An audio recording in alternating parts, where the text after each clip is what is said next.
8시 25분 지나고 있습니다. 월요일장 30여 분 남겨두고 있는데요.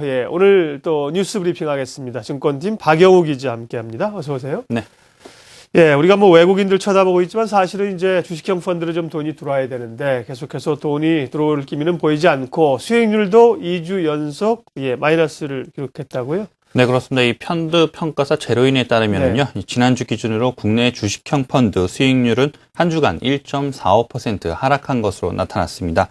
이 소유 유형별로는 이 대형주 편입 비중이 높은 이 K200 인덱스 펀드가 마이너스 1.56%의 수익률로 국내 주식형 펀드 중 가장 저조했습니다.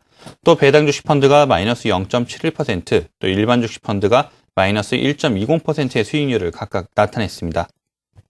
반면 국내 채권형 펀드는 채권금리 하락에 힘입어 모두 강세를 보였는데요. 이 채권형 펀드는 0.16%의 수익률을 기록을 했고 채권형 중에서는 또 중기채권 펀드가 0.21%로 수익률이 가장 높았습니다. 이 전문가들은 주식시장이 등락 장세를 이어가고 있는 만큼 당분간 펀드 수익률이 횡보세를 보일 것으로 예상을 했습니다. 네. 경기 침체가 장기화되면서 국내 기업들의 합병이 이전보다 많이 늘었다고 하는데요. 합병을 통해서 경기 침체를 좀 피해갈 수 있나요? 네, 기업들이 불황을 타개하기 위해서 이 합병을 하나의 포석으로 삼고 있는 것으로 나타났는데요.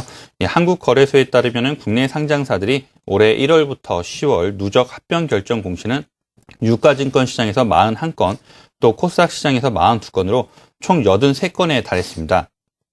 이는 지난해 같은 기간에 55건에 비해서 51%나 증가한 수치인데요. 연말까지 한 2달가량 남은 상황에서 작년 전체 합병 공시 건수 71건을 이미 넘어선 상황입니다. 이 합병을 결정한 기업의 표면적인 이유는 경영 효율성 강화와 또 비용 절감, 시너지 효과 창출 등으로 다양하게 나타나고 있습니다. 전문가들은 최근 기업 합병이 증가하는 것은 이 세계 경기 위축이 장기화되면서 이 선제적으로 대응하는 차원으로 보인다며 주식시장이 좀처럼 상승하지 않는 상황에서 기업 합병 재료는 이 효과적인 이벤트라고 설명을 했습니다. 이번 주에 상장하는 기업이 있군요. 6일이니까 내일인데요. 아바텍이라는 회사, 어떤 회사입니까? 네, 아바텍은 이 공모주 청약에 1조 원이 넘는 자금이 몰리면서 이 공모주 시장의 투자자들의 관심을 끌었던 회사입니다. 아바텍은 휴대폰과 TV 등 이 전자제품에 사용되는 디스플레이용 판유리를 제조하는 회사입니다. 지난 25일과 26일 이틀간 아바텍의 공모주 청약을 실시한 결과 이 일반에 배정된 59만 주에 대해서 이 3억 주의 청약이 몰리면서 이 500대 1의 경쟁률을 기록하기도 했습니다. 이 청약 증거금은 무려 1조 250억 원에 달했는데요. 이 공모가는 6,300원에 결정된 바 있습니다. 네, 최근 공모치고는 경쟁률이 대단히 높았군요.